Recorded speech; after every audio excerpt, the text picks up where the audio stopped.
Hi, welcome to Spotlight, your story, their lifeline, a mother-to-mother podcast. I'm Mimi. And I'm Dobra, and together we are your hosts. In this mother-to-mother podcast, you will meet women sharing their stories of struggle, triumph, and hope. Our aim is to ensure that no woman ever feels alone. Through their brave storytelling, these women become lifelines for others on their own journeys. So join us as we dive into the incredible stories that inspire and empower. Welcome to Spotlight, where your story becomes a lifeline.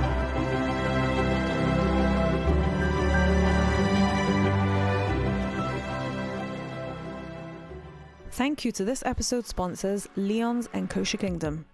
A big thank you to Leon's Fruit Veg for sponsoring this episode and being a true supporter of Mother to Mother. For top quality produce and outstanding service in-store or delivered right to your door, visit them at 5 Russell Parade, Golders Green, or online at leonsfruitshop.co.uk. And thank you to Kosher Kingdom for sponsoring this episode. We really appreciate your support. I don't know about you, Dobra. I'm just going to literally speak for myself here. But when I'm sleep deprived, because I have a baby or a child who's not sleeping through the night, I can't function. It's literally like a killer for me. And at a certain point with my last baby, then I knew that I needed help because I wasn't functioning. It was literally, I wasn't able to be a wife. I wasn't able to be a mother. I wasn't sleeping at night. And it was a really difficult time. And everyone just kept telling me, you need to get a sleep trainer. You need to get someone to help you. So around that time, then a good friend of mine, then she told me about Riki. And after using her services and Baruch Hashem actually getting sleep, then I knew I had to share her with the world because it was truly life-changing for me and my family. And my family got me back. So thanks to you, Riki, and welcome to Spotlight. Thank you so much for having me. I'm so honored to be here. Tell us a little bit about yourself, where you're from, who you are. Okay, so my name is Riki. I'm a wife and mom above all. I have 4 beautiful children. My oldest are actually twins. I live in Pomona, New York, which is a beautiful, lush, tree-lined, bear and deer-filled part of New York. Sounds just like Edgware. Yeah, country. Peaceful, quiet, chickens in the backyard, wild turkeys roaming. It's beautiful out here. You have chickens and wild turkeys in your backyard? We do. The chickens we own, the turkeys own us. Look, turkeys are really loud. How do your kids get sleep? The turkeys are scary. They're not super, super frequent. You'll see them every few months or so and certain times of the year, but they're actually scary. They're also very large and intimidating. The chickens are fine. We don't have roosters. So chickens are very peaceful and calm. But yeah, the turkeys can be scary. And the bears are pretty scary too. Not going to lie. You have bears around your area? Yeah, we don't own those. We do have. But that's crazy. Yeah. So the chickens don't wake you up in the morning? No. The only roosters are noisy. The hens are, I'm saying they have their little sounds, but they're quiet. Also the properties are bigger here, so you can have a chicken coop and it's far away from your house. So I was just thinking, if you had roosters, that's why you became a sleep consultant. Yeah, and that would make exactly. sense. Trust me, my kids are begging for roosters because they want the baby chicks, the next generation, but they are, first of all, it's illegal in our neighborhood, in our district. It's illegal to have roosters, and the reason is because they are so loud. Wait, do you get fresh eggs? We do. From your chickens? We do get fresh eggs. Oh my goodness, I love this. It's the real country life. It really is. It really is. So, Riki, take us back to the beginning. Newly married, and you discovered you're pregnant with twins. How did you react when you found out you were pregnant with twins? So that's a great story. My OB had this insane trick that he pulled on expectant moms of twins that he thought was funny, but nobody who he did it to thought was funny, where when he would see twins on the ultrasound, he would tell the parents it was triplets. This way, the parents would be so freaked out of their minds that when he would say, oh no, it's only 2, they'd be like, oh, phew, it's only 2 instead of 3. Wow. That is a crazy story. So he pulled that trick on us and he said, oh, there's 3 babies there. And my husband and I were obviously completely floored and had no words. And we just looked at each other wordlessly. And then we looked back at him and back at the screen and back at each other. And finally, I just looked at him and I said, you're joking. You're joking. And he said, yeah, I am joking. It's only twins. There's only 2 of them in there. Oh my gosh. Wow. It's crazy. Wow. It was crazy. It was a wild story. So how did that make you feel? So I wasn't thrilled. I didn't find it to be very professional or ethical. Not something that I would recommend anyone do. And it didn't make me feel any better. Like I would have been just as shocked to find out I was having twins than to hear, oh, it's triplets. Oh, it's twins. You're fine. You know, it's not like I was like, okay, now I'm going to be fine. I was still equally shocked. However, an interesting twist to this story is that when my twins were born and they were about a year and a half, we were in Brooklyn for Shabbos and we were taking a walk Shabbos afternoon. And my husband and I saw this adorable young couple who actually did have triplets. And they were pushing them in, it wasn't a stroller or what you guys call a pram. It was like those cute little plastic cars, you know, like with the handles that you push the babies in when they're toddlers. No way. So they were pushing 3 of them. It was like 3 seats in a row. It was the cutest thing ever. And I vividly remember turning to my husband saying can you imagine what those parents are going through? We're doing everything twice, right? 2 feedings, 2 diaper changes, 2 outfits, 2 naps, right? They're doing everything 3 times. It really is easier to have 2 than 3. So we had a little full circle moment over there. That's hilarious. And it's funny when you're saying this and I'm remembering this hilarious story. I have a family member that had twins. And I remember my father was in a shop and someone met him and asked him to see pictures of the twins that were just born. And my father goes, oh no, the person who gave birth to these twins doesn't really want pictures to go around. So the guy looks at him, for Ein Hara. And so the guy looks at him, he goes, believe me, no one is going to put an Ein Hara on these twins except someone who's got triplets. Exactly. Exactly. and big shout out to anyone who does have triplets. You're amazing. And I'm sure they're adorable. And getting through the childhood years and then, it's all worth it. Triplet moms are my hero. My absolute They are heroes. Yeah, 100%. They are for sure heroes. How many years ago did you have your twins? So my twins are almost 10. So, yeah, we're talking almost a decade. Now they're big. Are they boys, girls? 2 girls. 2 So take us back to the pregnancy. How was your pregnancy overall? Did you have any complications or surprises or anything? So, Baruch Hashem, I was so blessed. I had an extraordinarily smooth, uncomplicated, uneventful pregnancy and birth, which I do not take for granted for a second because with twins, there are so many more things that could go wrong in both the pregnancy and the birth, from major to minor. And it was so uneventful and so smooth. So, Baruch Hashem, even 10 years later, Baruch Hashem every day for that. And also it was interesting because my first pregnancy was a twin pregnancy. So I didn't realize how hard it was because I had no frame of reference to compare it to. And I also had no other children at home to care for. So now as a mom of 4 children, 10 years later, when I see a mom who has twins as number 5 and number 6, that in my mind is really hard because you have a house full of children to take care of. And again, a twin pregnancy does carry greater risk. Yeah, I'm thinking tracking movement. Then how does that work? Tracking movement of one is this hard? How do you know which twin it is? In terms of scans and ultrasounds? Feeling your movement, feeling the baby's movement. When you're, let's say 6 months or I don't know what, yeah? And I'm constant. I'm just talking for myself, from my experiences. My babies don't move a lot. I don't feel them a lot. And so I'm always tracking their movement. I'm feeling grape juice the whole time, yeah. You know what I'm talking about? Yeah. I was going to say that. Everyone has their panic, drink the orange juice moment, right? So I'm wondering, how do you do that with twins? So again, the details are a little fuzzy in my mind because it was almost a decade ago, but I definitely had my panic orange juice moments. But again, when you are carrying 2 babies, there's just a lot more arms and legs, frankly, right? You have you have 2 children, right? There's 2 babies there.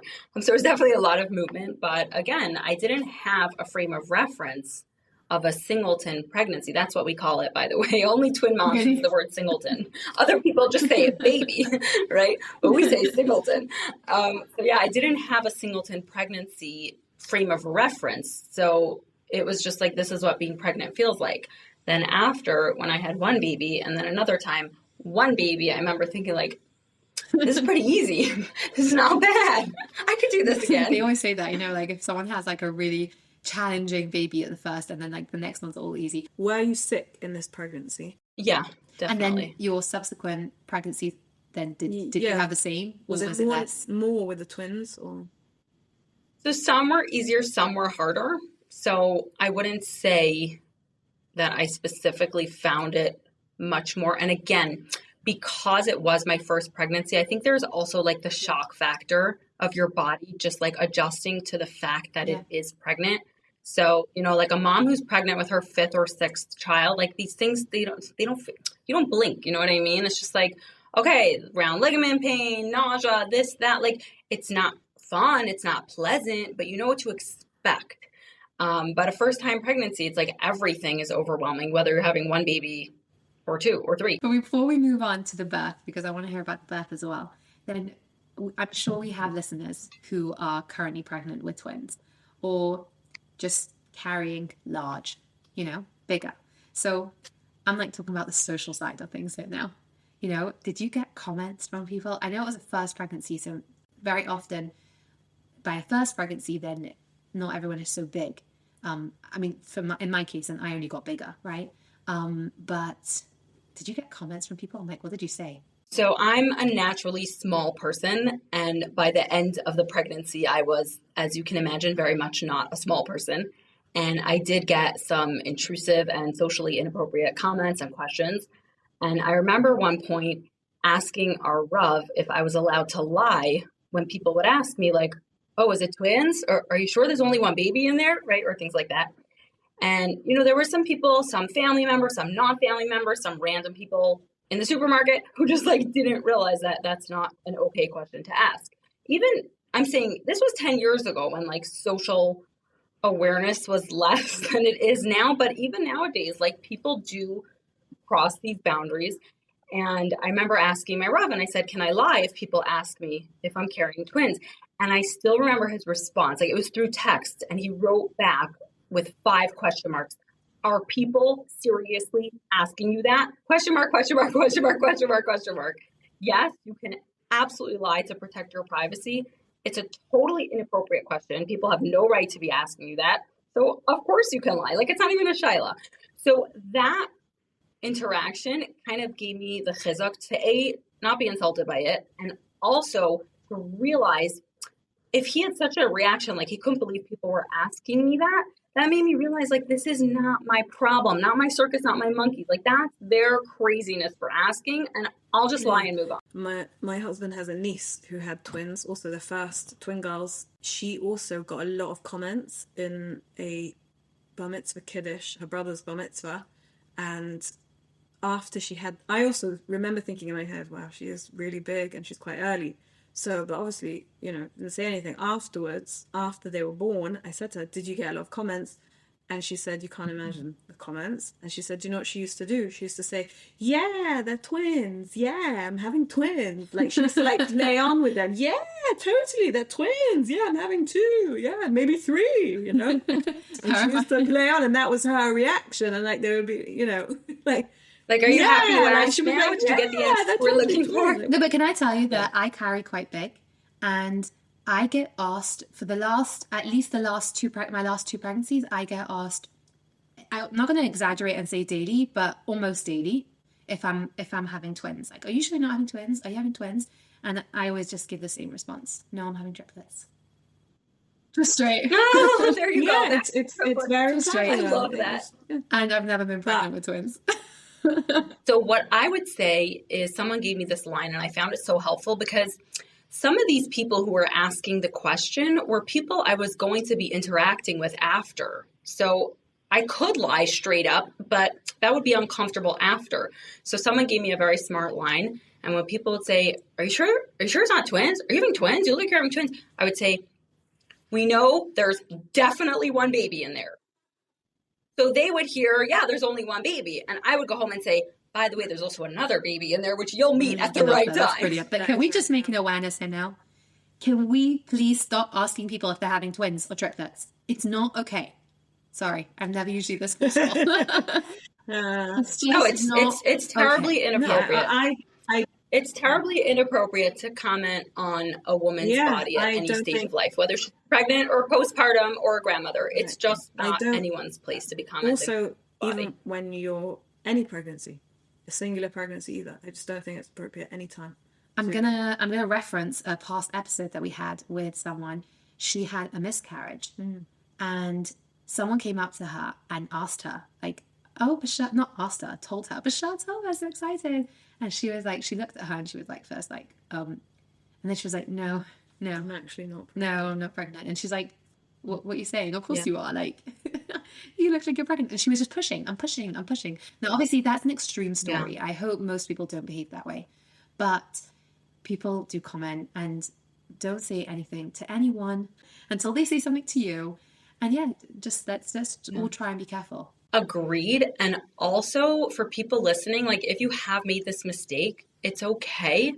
Just learn from it, not to do it again. Like we've all said things that we shouldn't have said. It's just the kind of thing that we're learning and we're growing, and it's not the kind of thing that you'll repeat. And that's okay. We've all said things we shouldn't have said. 100%. All the time. So I once had, and the reason I said we've all said things we shouldn't is I'm very much in the baby space. I'm dealing with pregnant and postpartum moms every day. So for me to say something awkward, I feel like it's even worse. Like I should know better, right? And this story did happen many years ago, and I'm not going to share the details to protect the person's privacy, but I did say something that I should not have said about someone to them. And afterwards, I made a commitment. And again, this was like 10 years ago before it was like such a widespread thing. I remember just telling like my husband and like people close to me, I said like, I'm taking on myself that never again in this life will I ever make a comment about a woman's pregnancy or postpartum. I don't care if she's in my house for a Shabbos meal, 9 months pregnant, and says, can you call Hatzalah? I think I'm in labor. I'm going to say, oh, you're expecting? That's so nice. There's nothing that's going to get me to say something that is about someone else's body. But I only had that awareness because I had that terribly uncomfortable moment where I spoke when I shouldn't have. Going to like the emotional side now, for a mom that is pregnant with twins right now, what would you say to her right now? Like she might be nervous. She might be, I don't know what was going through your mind when you were pregnant, like the thoughts of like, oh my God, once the baby is born, then life actually begins. Like I'm going to have 2 babies. And you I guess you didn't even know what it was like to have 1 baby yet. So this is like a whole new thing, and it was 2. Like when I think about 2 babies, I break out into a sweat. I'm sorry. I do. 1 baby is massive. So I had no fear whatsoever of how I was going to cope because I was so blissfully and adorably naive. I had no idea how hard it was to even have 1 baby. That is a real blessing. 2. Yeah, it was a bracha. So now I have a little bit of a picture. So now I'd probably see things differently. But back then I just had my images of, a beautiful double stroller and like peaceful Sunday afternoons walking through the park with my husband. And like everything was just going to be perfect. And of course we were going to be the perfect parents because everyone's a perfect parent until they have children. So, the plans were great. They were really awesome, the plans. Now that you're on the other side, Riki, can you give advice to a mom that might actually be anxious? Maybe it's number 5 and number 6. Yes, absolutely. So the first thing I would say to a mom who's expecting twins or is in the very early twin stage, I would say that probably the most helpful thing to keep in mind is that no matter how hard it is, and newborn twins can be extremely challenging, no matter how hard it is a stage, and every stage passes. And for us as new parents, the biggest chizuk we got was meeting other twin parents Because once you have twins, you're in a special twin club. Like people stop you on the street and they say, oh, my twins are 37. Here's their life story, you know? So you're in the club. So whenever we'd meet other twin parents, whether their twins were 2 or 5 or 7, they would all say the same thing to us. They would say, it gets easier. It gets easier. And it's so true. Every week, every month, every year, it gets so much easier. So for a mom who's feeling anxious, your feelings are valid. It's a huge challenge to have 2 babies and care for them properly at the same time. And also it's going to pass and it's going to get easier. No, that's really useful. And I was going to ask you, did you have support put in place? But I'm thinking you probably didn't.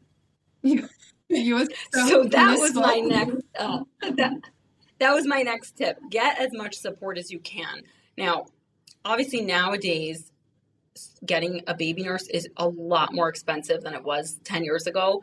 And I know it's a lot harder for people, but I think the fact remains the same, that you need to get as much help as you can, whatever that looks like for you, whether that's a baby nurse or a chesed girl or your mother or your single sister, whatever it is, you need to get as much help as you can, because it is too much for one person to do without help. We're not meant to mother alone, and you need support. Did you have support? Yeah. So the cutest thing was when we went back to my parents' house, we left the hospital with 2-day-old twins, and we thought that we were going to be fine without a baby nurse. We just were like, okay, we got this, right? Like, we're super capable, competent people. They're tiny little humans. It's like, that's why I never asked you. That's why I said to you that I was going to ask you if you had support, but you probably didn't. Like, you probably didn't even arrange it. You were so we didn't, because why would we need it? Yeah, so we didn't need it. So when I look back and I think about that first night back from the hospital, I just I laugh at how naive we were. My husband, God bless his soul, stayed up the entire night. He did not lay down in a bed for 1 minute the entire night so that he could care for them in between feedings. And I just remember, and we had no tools, no skills, nothing. And I just remember it was 6 a.m. And I looked at him and he looked at me and he's like, I think we're going to need some help. Oh my God. It's all very cute with the pink matching bonnets and the cute stroller and everything's gorgeous, but this isn't going to work without help. Yeah, exactly. So we got an amazing, amazing baby nurse who stayed with us. We had her for 12 weeks around the clock. And then we had someone who helped us just for nights for another, again, it is 10 years ago, so I hope I'm not mixing up the numbers. But then we had another few weeks of just night. And that was enough. So we had a lot of support, really good. Yeah. Yeah. It was very, very, helpful is an understatement. It was life-changing. Your babies were in a good routine? The nurse helped you get them into a good routine? Yeah, it's really interesting, how, and this isn't about sleep, it's just about baby care in general. The baby nurse was from Jamaica and she had a very strong, I guess, a cultural wealth of knowledge of natural, I guess, just natural care. And at one point, the babies got one of them got a little rash on the side of their mouth. And the pediatrician had prescribed a steroid cream. And the baby nurse said, why don't you just rub tomato on the side and then the acid from the tomato will heal the rash. And again, it's one of those moments where you just look back and you're like, I was so cute. We were so cute. My husband and I looked at each other in horror. Put a tomato on a baby's face? We have a legit medical treatment from a pediatrician. Of course we're going to go with the steroid cream over a tomato. And nowadays, my thought would be, of course, to do the exact opposite. Of course, most moms would try to choose just a natural, less invasive, non-steroid treatment first. But we were so horrified at the suggestion to rub a tomato on her cheek. We were appalled. We were like, I don't know if we could trust her anymore. She has all these crazy ideas. Who puts tomatoes on babies' faces? I love that. It's hilarious. You It know, was a trip. I also had a baby nurse, and they come up with some good stuff, good skills, good stuff. They're real like mamas, you know? Like some of them, you Yeah. know, they're like Yeah. they're brilliant. And also a lot of them are coming from cultures that are not westernized and medicalized. So they have that ancestral knowledge that we're all I was seeking literally today. just going to say that it's all natural there. They literally have their babies in a field. You know, I think it was also my baby nurse that told me, and it's all coming back to me now. She told my baby had conjunctivitis, I guess, like sticky eye, red eye, pink eye, pink eye, and she said to me, "Put some breast milk on your baby's eye." And I remember thinking that's hilarious, and I think I remember being told my husband as well, like she wants me to put milk in her eye, and he was just like, "What?" What a crazy person, right? I think it takes other stuff as well. Yeah, as well. Unbelievable. It is like unbelievable. No, breast milk is magical. It's amazing. So how did it go? Let's go to like nursing. Did you nurse your babies? I did. I nursed them until they were 17 months. That's amazing. That's unbelievable. How did that go for you? It went well. I'm saying I had a lactation consultant help in the beginning, but again, I was very blessed.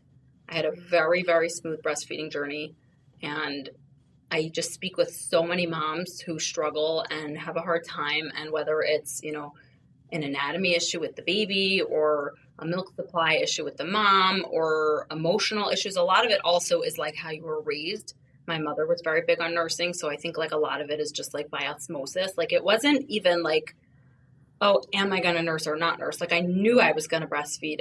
Like it was just like, whatever, if there's challenges, I'll get through the challenges, but I'm 100% doing this. And I don't want to discount other people's journeys because other people go into it with the same mindset and they can't. And that's valid. Like I know there's breastfeeding is a sensitive topic and people have a lot of grief and get very sensitive and hurt by, you know, different things that are out there. But for me, this was very, very, it was almost just like, it's just going to happen. But I still was breastfeeding every 2-3 hours around the clock.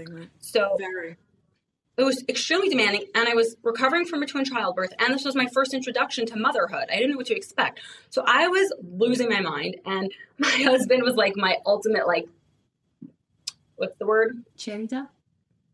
Like my husband was like my ultimate like hype guy. He kept like trying to like give me pep talks and be like, it's mind over matter. You got this. And I'm like, it's not mind over matter. It's physiological. I'm losing my mind. I need to get 5 hours of sleep. So my mother-in-law had the idea of giving a bottle in the middle of the night. This way I'd be able to get a stretch in between, let's say like the 12 a.m. feed and the 6 a.m. feed. So at that point I was giving them a bottle of pumped milk.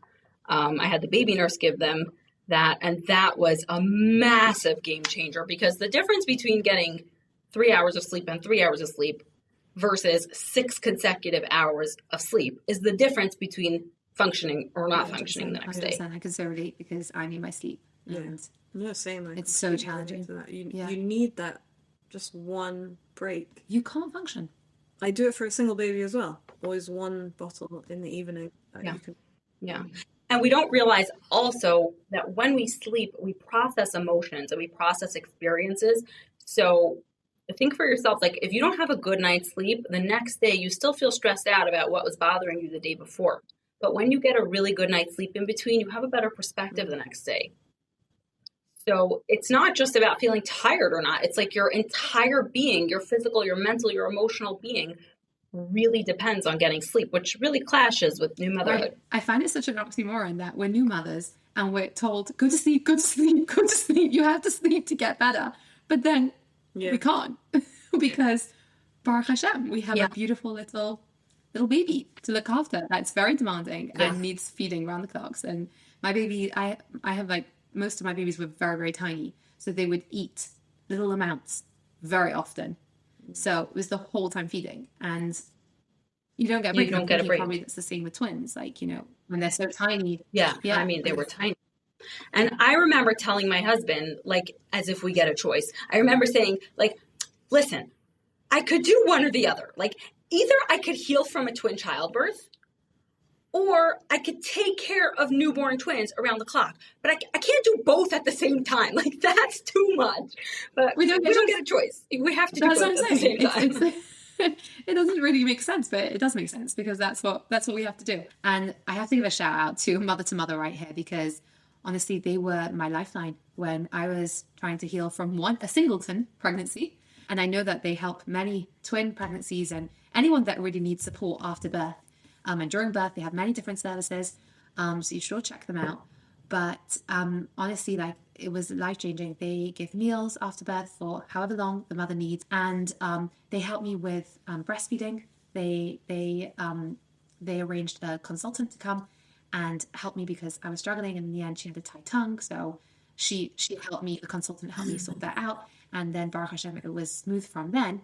But they were just there for me every single step of the way. So obviously they give bespoke packages to every mother, but honestly, they are there to help the new mother settle into motherhood easily and help that process where it's really difficult because we have to heal and at the same time look after a baby. So they just make the whole journey easier, and we're so grateful to them. No, it's amazing. It's like they bring back the village, like the way, if a mother is supported and surrounded by a village, like when you think of like tribal life, right? Like if like the grandmother is caring for the baby and the grandmother and the great grandmother's making soup and the aunt is, giving a massage or preparing the bone broth. Like if a mother is supported around the clock, as mothers are in other cultures, It is doable. The problem is when Western culture only focuses on the baby being taken care of and they don't focus on the mother being taken care of. When a baby is born, a mother is born, and they both need care round the clock. We had a guest on our podcast, and she talked about still today in a certain country, when the baby's born, the mother does Jordana. Yeah. Jordana, when she came on our podcast, she said in certain cultures, in a country nowadays, she said, I don't remember which one, but the mother does nothing when they're for a year, for up to a year. Nothing. The grandmother does everything. The aunties, the sisters, the brothers, the husbands, they all chip in. No one, the mother does not do anything. And you're not talking about 6 to 8 weeks. For a long time. She just focuses on herself and the baby. So. And all of a sudden, it doesn't feel so unmanageable. I almost passed out when I drove to pick up carpool at one of my children's playgroup. And I saw a mother there who had given birth like 10 days earlier. A mom driving carpool 10 days after birth, it's not an unheard of thing. Like people do it, but it's crazy. It's crazy that we live in a culture where moms have to shoulder such a burden when they should be supported. Obviously, if any mother out there feels that they want to, and this is something that's helpful for their recovery. Sometimes I know with my last pregnancy, I was home. I was bedridden for like the last, I think it was 5 weeks. So when I gave birth, I actually wanted to get out. Some people do. I just wanted to go out and see the world and be normal again. And giving birth was actually easier than the last bit of my pregnancy in a certain sense. But for most, I think we could speak for most people. Then 10 days after birth, they should be in bed. It's a little much to be driving carpool. but just saying that if anyone out there does want to, it's okay. Because also, but driving carpool isn't just driving carpool. It's a gym. It's a bending gym down, picking up your 3-year-old, getting their projects, bringing them into the house, putting their backpack away, remembering to take out their lunchbox and washing it, and probably dealing with a meltdown and schlepping the car. Like, who knows if the baby's coming or not? Like, it's not just driving. It's all the tiny little micro errands that are built into 100%. One larger errand. Yeah. And I always tell my husband, like, after birth, for 6 weeks, consider me dead. Like I'm a dead person. Like pretend I'm dead. You know? Like in terms of doing anything, that's how useful I will be. Yeah. I think it's very explicit. You can't go wrong. Very clear. We don't lack in clarity. There's no gray areas there.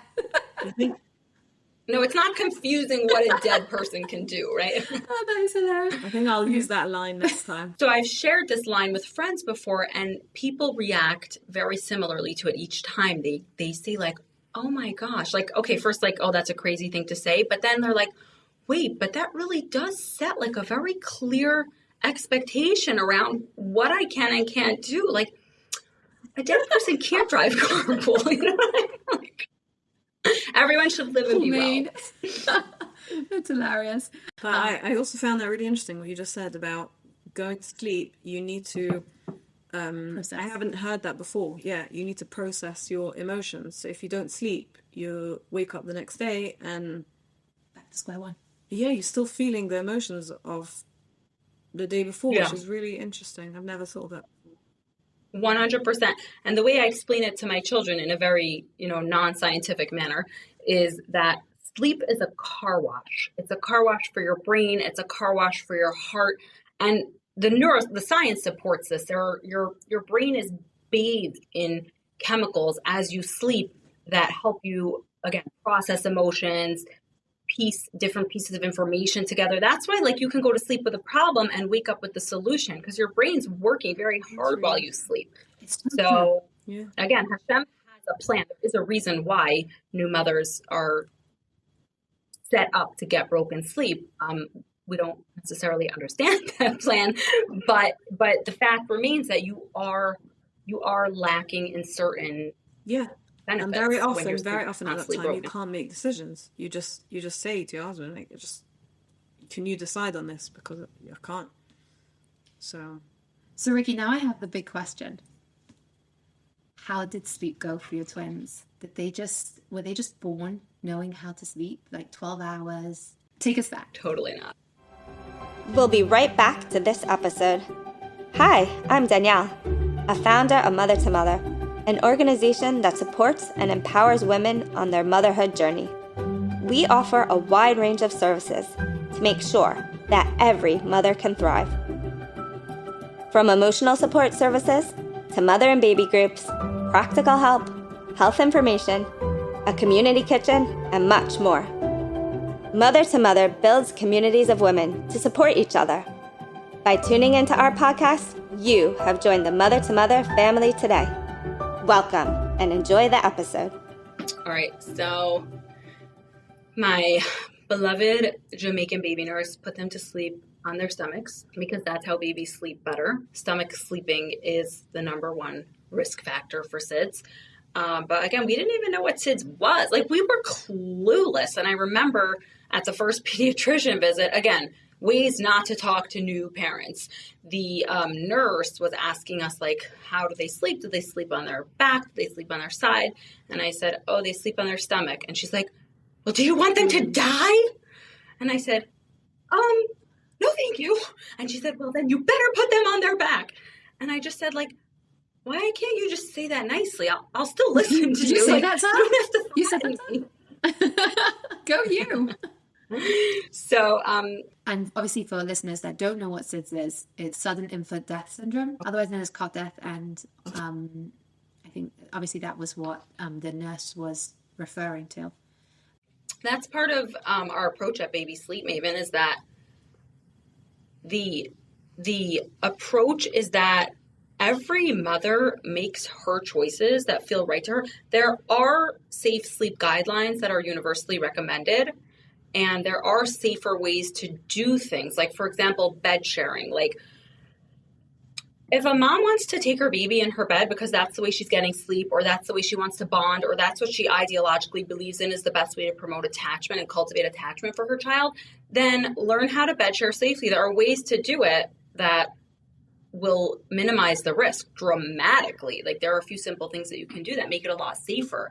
So it's not about like scaring parents, and it's not about bullying parents and telling them what you have to do or what you shouldn't do or how could you. It's more about, here's what we recommend, or here's what we advise based on your preferences. Take the information and do with it as feels right to you. This is what we recommend, basically. Yeah. So tell us what the situation was. How was it going for you? Sleep. So it wasn't going so great. I remember like looking back, I think that the hardest part wasn't even the sleep deprivation. The hardest part was not knowing how normal it was to be so sleep deprived and not knowing that it would pass. So the way that our brains work is that the first time we experience anything, right, whether it's a new relationship or a new food or a new experience, the first time almost moves slower because our brains are so busy taking in all these new details. That's why, like, when you have your first kid, like, you can remember like every detail of the first year, but the second kid grows up so much faster, and the third kid, you blink and like they're an adult, you know? So because when your brain processes things a second or a third time, it's looking more at the overall picture. It's getting better at the repetition and things go by faster. So as a first-time mom, the sleep deprivation was like seared into my soul because it was a first-time experience. It was brand new. I had no idea that it was so normal. I had no idea what to expect, and I had no idea if it would get any better. You felt like this was forever. That's it. Yeah, exactly. So I think more than just being tired, it was like the anxiety around it. Did you speak to any other mums that had twins and ask them how they got through it, how they created sleep patterns or something with their twins? I did speak to another twin mom who was a few years older than me, and her twins were not her first. So she was already deeply entrenched into the motherhood experience. And here I was, like a first-time mom, so overwhelmed, feeling a little bad for myself. And I just remember like catching to her on the phone, like, it's so hard. It's so hard. And she said, welcome to motherhood. It's hard. Nothing's going to change that. I was so insulted. I wanted to hang up the phone on her. And then like the next day I realized, like, you know what? She might be right. And like looking back, I always remember like the duality of feeling those two things, like feeling like so brushed off and invalidated, and also like, she's so right. Like, welcome to motherhood. I had a neighbor who used to always say, like, what do people expect? Parenting is going to be easy? Like, you signed up for this. It's not a walk in the park. Parenting is hard work. What were you expecting, right? But the reality is I don't think people get, or at least back then, we didn't get such good expectations. Like, a lot of it's just like not knowing what to expect. So paint us a picture. Your twins are born. They're not sleeping at night, from what I understand. How were you managing? What were you doing? How did you get through that time? And what did you do? How did you change it? Because ultimately you became Baby Sleep Maven. So let's go through this journey. Yeah. So it's interesting because once we started doing that bottle of pumped milk at night, how far I was getting pretty after birth was that? Oh, like very soon, like within a couple of weeks. So like I remember a friend who gave birth the same time as me. Our kids were the same age, and like I was getting like 6-7 hours of sleep at night, and she wasn't. The only difference was that I had a baby nurse who was giving them a bottle of milk. They were still waking every 3 hours, and you know, she was the one who was feeding her babies. But at a certain point, I realized like this baby nurse isn't going to stick around forever. And how am I going to go back to this? Like what we had in the beginning, which was just like so overwhelming. So a cousin told me about this amazing sleep book that goes around in From Circles. And it's not a book that I would recommend to parents today, knowing what I know, but it was extremely popular. It still is very popular. I was like, oh, like there's instructions, like there's like a step-by-step plan, sign me up, right? So now knowing what I know about infant development and attachment and, you know, age-appropriate expectations, it's not a book I would recommend. But back then, you know what you know, and you do the best you can with the knowledge that you have. So that book definitely set us on a path where sleep became manageable, and sleep became something that I realized I was passionate about, you know, helping moms and supporting moms and, you know, kind of going down that whole road. So that was really where Baby Sleep Maven was born. So you're saying that book was actually the start of your career? It really was. One thing I pride myself on in the baby sleep space is being truly open-minded and non-judgmental, which is very rare in the baby sleep space because there's a very wide spectrum of approaches to baby sleep, and it gets very heated, very judgy, very dramatic on all sides. And having started in a place where I wouldn't recommend today gives me the humility and the compassion and the understanding not to judge a mom for making a choice that maybe isn't the most ideal in terms of cultivating attachment or, having age appropriate expectations. Like, I was there. I did the best I could with the knowledge I had. That's all Hashem asks of us, to do the best we can with the knowledge that we have at the time. So now we know better. Now we do better. But I think that it's, in a way, it really gave me that vantage point of just looking at moms with respect and compassion, but real compassion, not like the fake compassion, like, oh, I'm so compassionate because you make the wrong decision and my way is better. No, like real compassion of, this is tough. Being sleep deprived, overwhelmed, having a fussy baby, this is a lot. Here's what I think will help you, but I want you to listen to your intuition and see if this lands well with you and make the decision that feels right to you. And ultimately, if your baby is sleeping, they're a happier baby and healthier baby. Like, they need their sleep. For many babies, yes. Many babies are also super happy to be in mommy's bed all night, nursing throughout the night, and they're happy as a lark, and they're healthy as can be. So it really depends. Sometimes the mommy struggles with it, but sometimes the mommy's also happy with that. That's the thing. Baby sleep is very nuanced, and for anyone to say this is the right way is just not open-minded to the reality that we're dealing with a wide spectrum of humanity. Every mother and every baby is a completely different story. So why would you not recommend this book? What do you do differently? Yeah, so I actually have a whole reel on Instagram that I made about this book and why I don't recommend it. But maybe that will be one of my next emails. If it helps you and you got your baby into a good sleeping pattern, then what do you do differently that's more helpful for women? So this book was not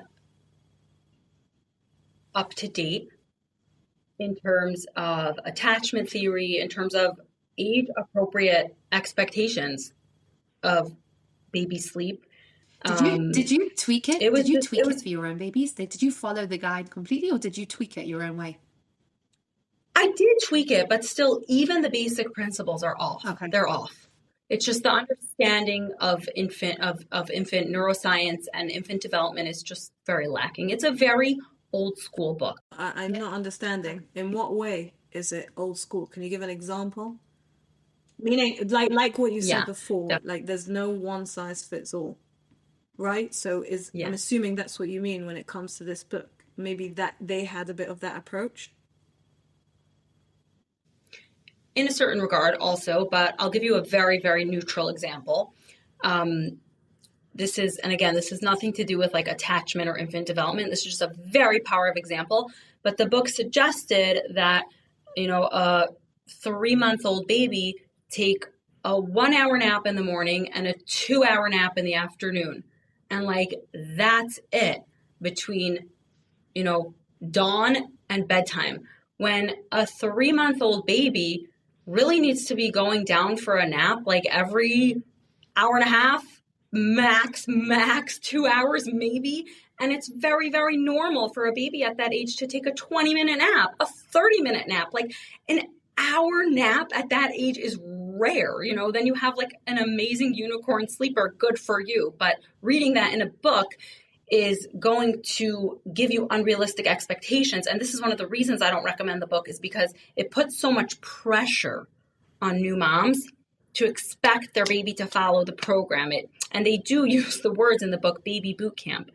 And we're not meant to be putting our babies through boot camp. We're meant to be nurturing our babies and supporting them. And if we need to make changes around sleep, we absolutely can do that in an emotionally responsive and attuned way where, we're not having these like rigid baby boot camp training sessions. Like I said in my introduction that you're a sleep trainer, and you were like, I'm not a sleep trainer.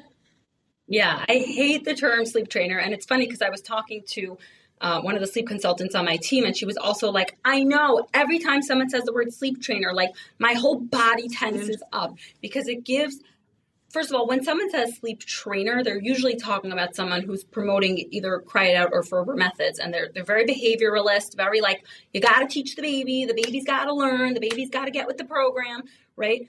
Versus a sleep specialist is somebody who can come from an attachment focused lens, who can help you understand what is developmentally appropriate to expect from a baby at this age. I tell my team this all the time. Some of our work is helping with sleep, but a lot of our work is teaching mothers what's realistic to expect at this age and this stage. Because if you're reading a book that's going to tell you that your 12-week-old baby should be sleeping by 12 hours, you're going to be frustrated when, 80 to 90% of 12-week-old babies can't do that. Is every 12-week-old baby a different story, or do you see a general pattern with your work in your work? Meaning, what do you mean? You're saying that there's not one size fits all. So one 12-week-old baby might need a longer nap, one 12-week-old baby might need a shorter nap, right? So do you see that often in every 12-week baby that you're seeing? Are you recommending different things? Are you doing more, you see the situation, what the mother, I guess what their story is, what they're struggling with, and then you consult and you make recommendations, what you think would work. So yeah. I guess I'm saying you really see that in your work, like it's not one size fits all at all. Absolutely. I mean, there are like overall patterns, like a wake window for a 12-week-old baby might look similar across the board. Like it might range from 75 to 90 minutes, but how long that nap is going to be will range drastically from baby to baby. How long that baby can go in between feeds at night can range drastically. There are some 12-week-old babies that can sleep 12 hours without a feed. It's rare, but it's definitely, they exist. But there are some 12-week-old babies that can do 10 hours, some that can do 8 hours, some that can do 5 hours, some that can only do 2 or 3, and they need those feedings frequently.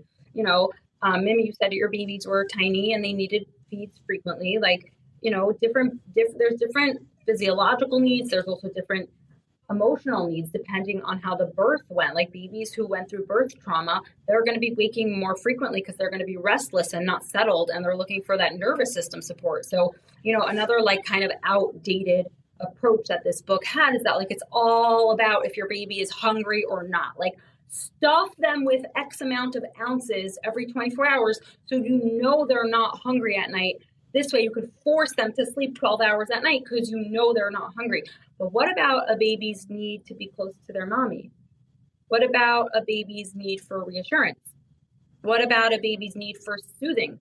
What about if a baby wakes up and they're afraid? Like it's not all about if they're hungry or not hungry.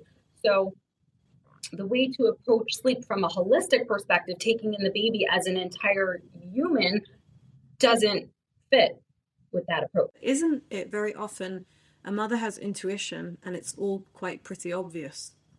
Or do you see that mums, they really just are at a loss at what to do? Well, I mean, Dobra, I could give you my experience with Riki. Then I hired a sleep consultant, and I'm being very careful to say sleep consultant and not sleep trainer. I just had my 4th baby. I mean, I think I was quite an experienced mother. And I was at a loss. I didn't know what to do. My baby was in my bed after, I can't exactly remember how many months it was, but it was probably like close between like 7 and 9 months. I can't remember exactly, but I could probably look at our chats and see and work it out. Yeah, exactly.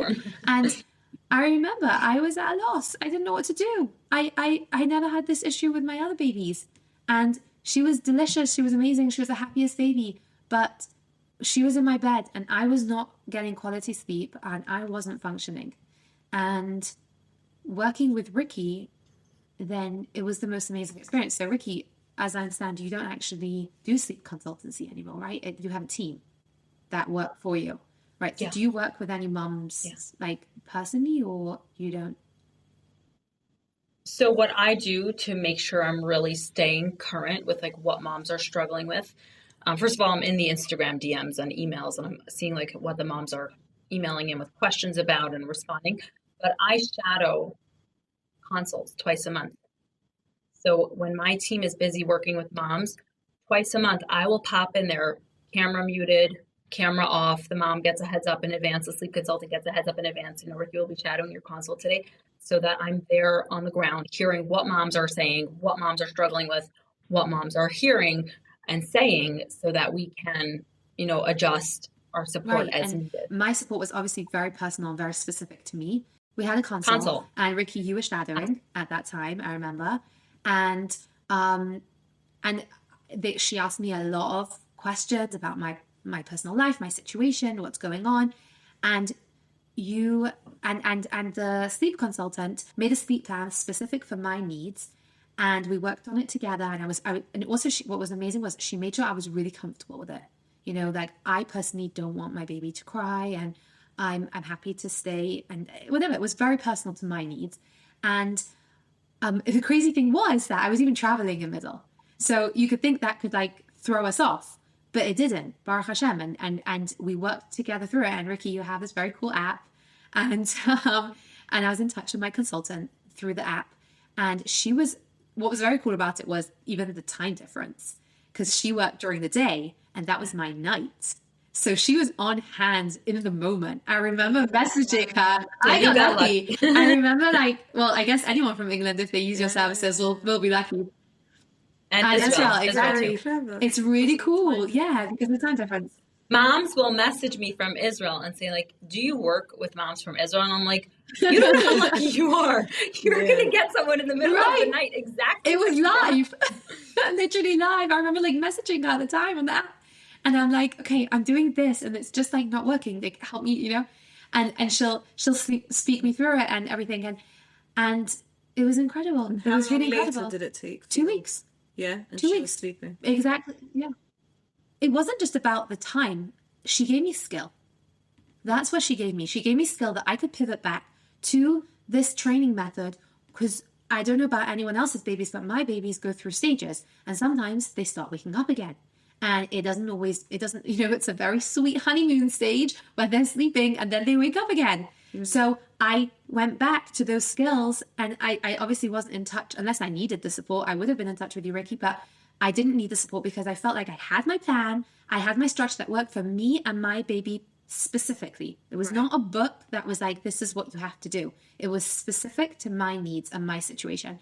And I was able to go back to those skills, and it helps me to this day. So when things are so specified, it can give you a level of confidence because you were so clear. This is what works for me. This is what I want. This is what I don't want. And when a plan is tailor-made to your emotional approach, that makes all the difference. So Deborah, to answer your question, most moms come to us. We have a feedback survey that every one-on-one client fills out after they finish working with us. And one of the questions is, why did you choose to work with Baby Sleep Maven over another brand or another sleep consultant? And 99 out of 100 times, the mom will write the exact same thing, because I needed to make a change, but I didn't want to let my baby cry. So to have someone give you different methodologies and different ways to respond to your baby and support them while still making changes around sleep is hugely valuable. I think that moms today are very, very focused, rightfully so, and it's a beautiful thing. I love watching the next generation of moms. They are killing it, in my opinion. People today are super focused on emotionally supporting the baby. And I think one thing that is slowly coming to light is that people underestimate the traumatic effect that unresponsive sleep training can have on a mom. Yeah, the trauma. And if you talk to moms, they come out of the woodwork like, oh, I did cry it out 40 years ago and I still regret it. Or like, it was the worst parenting decision I ever made. If I could go back and do one thing different, it would be that, So it's also it's not just supporting the baby, it's also supporting a mother's motherhood experience. Moms light up when they learn that it's not one extreme or the other, because again, the baby sleep space is a little bit dramatic and black and white, where it's like either you do cry it out and you traumatize your baby for life and their attachment is completely insecure and you screwed up as a mother, or you do it the right way. You bed share until 5 years old, you breastfeed around the clock, you forest bathe together and meditate, and there's nothing in between, well, in reality, most moms do not want to let their baby cry it out. And many, many, many moms do not want to bed share, at least past a certain age or stage. So for moms to know that there is a way forward that meets both the baby's need for responsiveness and emotional support and the mother's need to get some sleep and some structure and some sanity is very Riki, helpful. I'm curious, if someone is expecting a baby right now, and it could be number 1, it could be number 7, what tips would you give to that mom before having to seek out a sleep consultant? What good tips would you say that they should have? And obviously when someone reaches out for a sleep consultant, then could I say that they're in a desperate situation? They obviously their baby, they didn't manage to get the baby into a good swing, and they needed help like I did. So and I didn't previously, right? So what tips would you give to a mom that's pregnant right now, like that, they should be able to, like a good start for them, Take my newborn course so that you'll learn how to set your baby up for some solid sleep strategies without sleep training, but more so that you'll learn what you can realistically expect from newborn sleep. I find that, again, so much of the anxiety around infant sleep is unrealistic expectations. Another really important thing before considering like any kind of sleep strategies or anything is to rule out any red flags for a physical reason that your baby might not be sleeping well. Because so many times, because we are coming out of such a behavioralist world where everything is just about training and, the baby will learn and you have to be consistent, right? Because we're coming out of that age, so many moms approach sleep with just like, do A, B, and C, and then baby will sleep. When there's so much more that goes into the nuanced and complex picture that is sleep. And one of those things, this is one of many pieces, but one of those is physical distress. So, if a baby snores or sleeps with their mouth open, or they have bad reflux or bad eczema, or they seem very, very restless, like abnormally restless, which could be a sign of low iron. Those are very important things to rule out first. Obviously, you want to make sure your baby's feeling well and they're not teething or in the middle of an ear infection. But a lot of times, like when a mom says, oh, I tried this and I tried that and it's not working, we'll say, well, tell us about the birth. Oh, the birth was terrible. It was so traumatic. I had a 36-hour labor and an emergency C-section.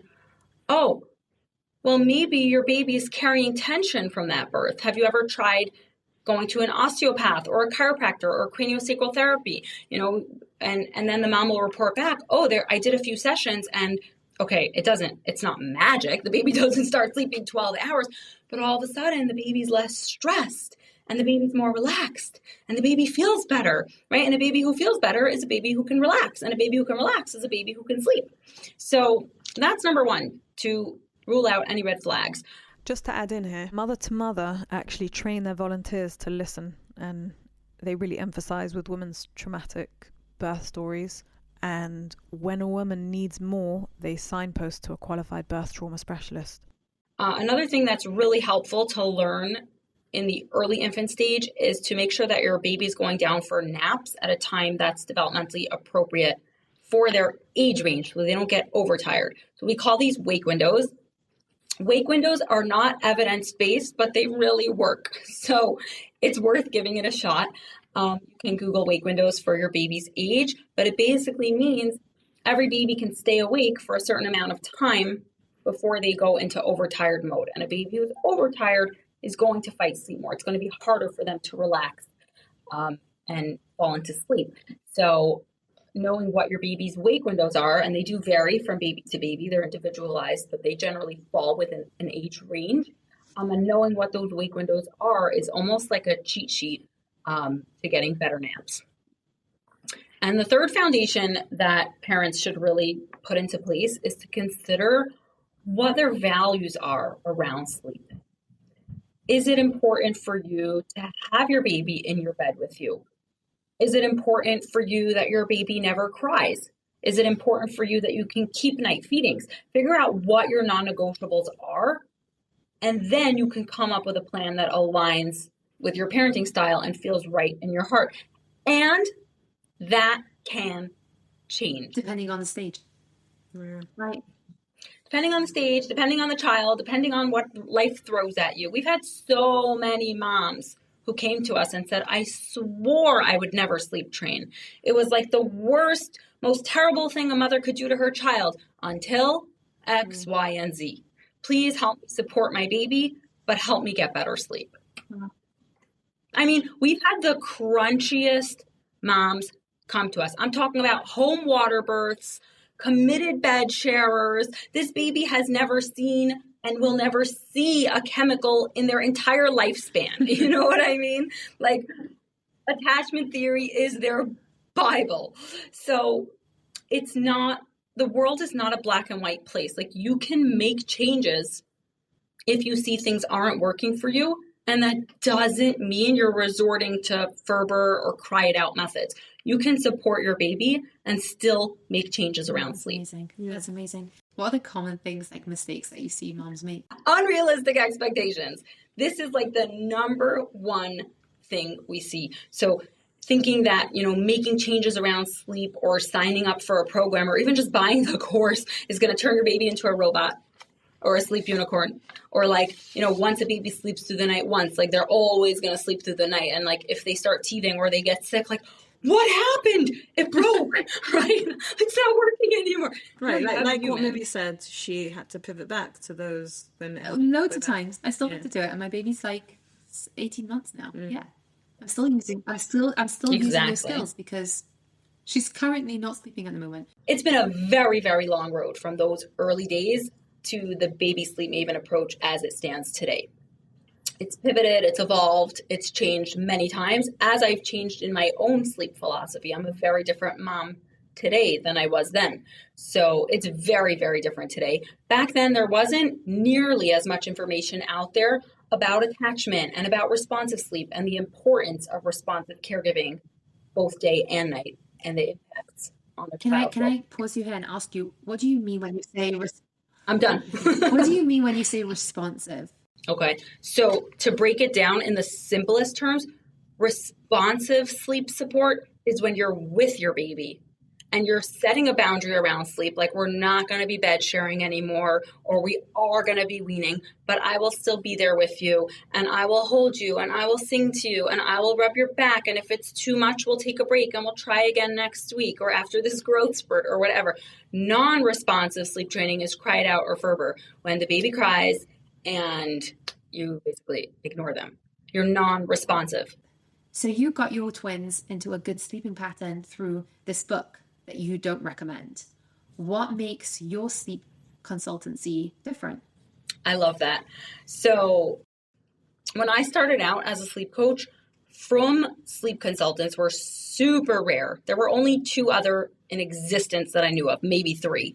So people really appreciated having someone in the From community who understands the unique lifestyle that we lead and everything that comes along with that.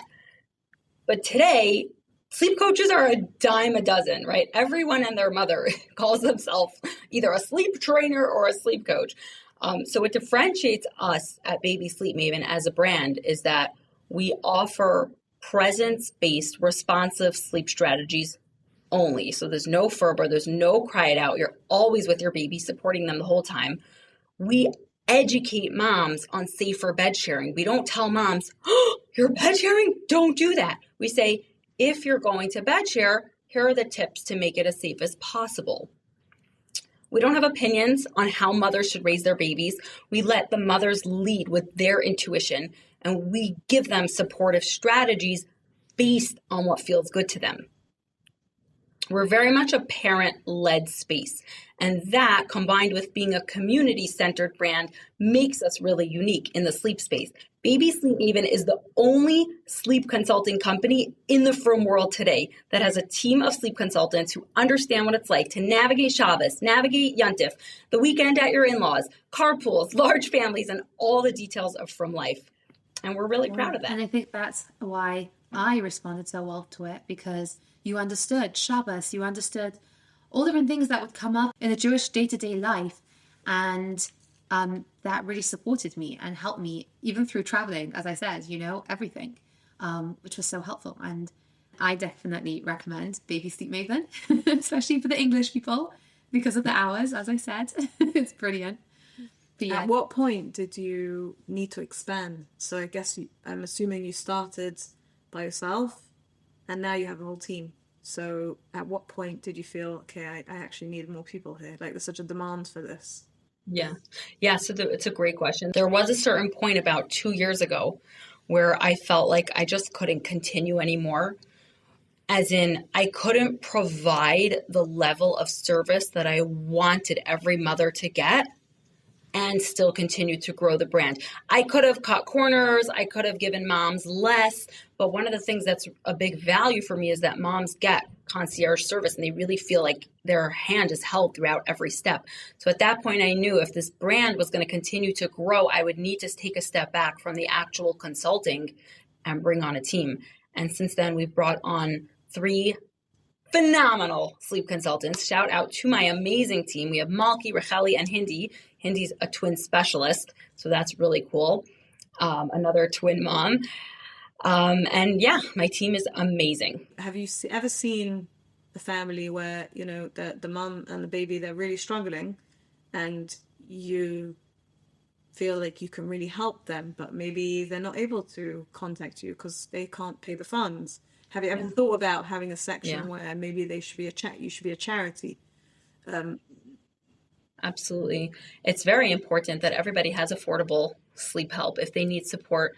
And that's why we have the courses, which are a fraction of the price of one-on-one sleep consulting. Right? The one-on-one consult is like the luxury concierge option. Everything's customized and tailored and you have the chat support. But if you're working within tight budget constraints and you really need the support, for under $100, you can get a sleep course that will walk you through it. And incidentally, we also do have a beautiful charity program where we give free sleep support. We started this after October 7th. We give free sleep support to anybody whose husband is serving in Miluim in the IDF. I remember seeing you posting about that. I was like, wow, that is beautiful. Yeah. That is so beautiful. We have gotten the most heartwarming and heart-rending at the same time, because it's so tragic what these families have gone through. But the most beautiful messages from mothers and hearing from these moms how emotionally challenging this time was for them, and while having emotionally responsive sleep support was a game changer for them in getting through this experience. I always say, like, at the end of the day, if Baby Sleep Maven shut down tomorrow, what I would be the most proud of is our Miluim Mamas program. Like the fact that I was able to contribute in this teeny tiny way to these mothers who are sacrificing their entire lives. The fact that I was able to be a tiny drop in the bucket was worth everything. So gorgeous. Do you also help, let's say they have a 3-year-old who's not able to sleep? There's no age limit on... Is there an age limit on... Yes. So we work with babies up to 6 years old. 6 years. So that definitely includes children toddlers. Right. Infants and children up to 6 years old. So it includes, toddlers, preschoolers, even lower elementary school, depending on. Do you also ever think about going into sleep insomnia for adults? Oh, that's interesting. For adults? That was everybody's first question when I first became a sleep consultant. Like my mother-in-law and my grandmother, they were like, could you help me? Could you help me? Can I ask you another question, Riki? Who knows? How many hours of sleep do you sleep a night? That's such a Dobra question. That's such a Jewish question. Come on, you gotta share that. I am a high sleep needs person. I need 9 hours of sleep a night. You know, the average woman,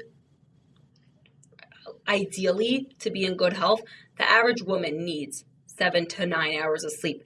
Interestingly, females do need more sleep than males. Men can be okay with 7 to 8 hours of sleep. Women often need 8 to 9 hours of sleep, which is so ironic because most often we're the ones up with the babies and we're the ones. That's what I was going to say, but what doesn't happen? More of a high sleep. That does not happen. Yeah. I like to think it's because I'm always thinking. My brain is just so exhausted. It needs more time to recharge. Just back to that question of, did you ever think of going into sleep insomnia for adults? So the future's wide open. It's possible down the road we'd expand to that one day, but I really feel like I have so much to share in the motherhood space. That's where my heart is, supporting mothers. So, and on that note, I love that. And that's what our podcast is there for, to support mothers as well, and to support women in general, any woman that feels that they need support. And we're so grateful that you've come on today. And I hope this episode was validating, spreading amazing awareness. I love some of the awareness that we touched on. And at the same time, really, really educational. Yeah, and whoever is struggling, reach out to Please. Riki. We'll put all the contacts in the bio. Yeah. Yeah, sounds They have amazing. lots of English people calling you up. and we have free resources. Yes. You don't have to sign up for a paid offering. We have free resources for every stage, newborn, baby, toddler. And moms should just remember that this sleep thing is so tough, but it's also not something to judge your success or failure as a mother by. The best humans or the worst sleepers, it doesn't reflect your capabilities or your performance. Your baby's sleep is not a barometer by which you measure your success as a mother. We're talking like 90% sleep comes down to genetics and temperament. You're blessed with an amazing sleeper, or you're unblessed with a baby who doesn't sleep. You get lucky or you get unlucky. Yes, there are changes you can make and there are systems you can put into place to make it more manageable, but you're not a better mother if you have a better sleeper, and you're not a worse mother if you have a worse sleeper. This is the child Hashem gave you with, and it really, really comes down to temperament. Yeah. Riki, thank you. Wow, thank you so much. And just one more resource that I want to shout out about. One more resource that I want to share that you have, Riki, is your weekly emails that we get on Motzei Shabbos. So that's an amazing resource as well. I love all the subjects that you touch on. Very often they're not about sleep. A weekly newsletter. A weekly newsletter. Very often they're not even about sleep. Obviously they all pivot kind of. It's all around. But different subjects on motherhood, on women and people generally. And wow, this episode really matches with Mother to Mother. Yes. Well, yeah. Definitely a Mother to Mother episode. Yeah. And Riki, thank you for your time. Please note, listeners, this is 2:22 in the morning. But it's 9 p.m. my time, because if it was 2 a.m. my time, I would definitely not be sounding like this. You guys are doing amazing for 2 o'clock in the morning. Riki, it's bedtime. All right, thank you so much. It was so fun. Thank you for having me. Thank you for listening to this episode on Spotlight. If you were affected by any of the challenges we have discussed, then please visit www.mtom.org.uk/podcast for guidance on where to find help. Do you also have a story to share? Be in touch if you'd also like to be a lifeline for others by sharing and empowering women across the world. Podcasts at mtom.org.uk.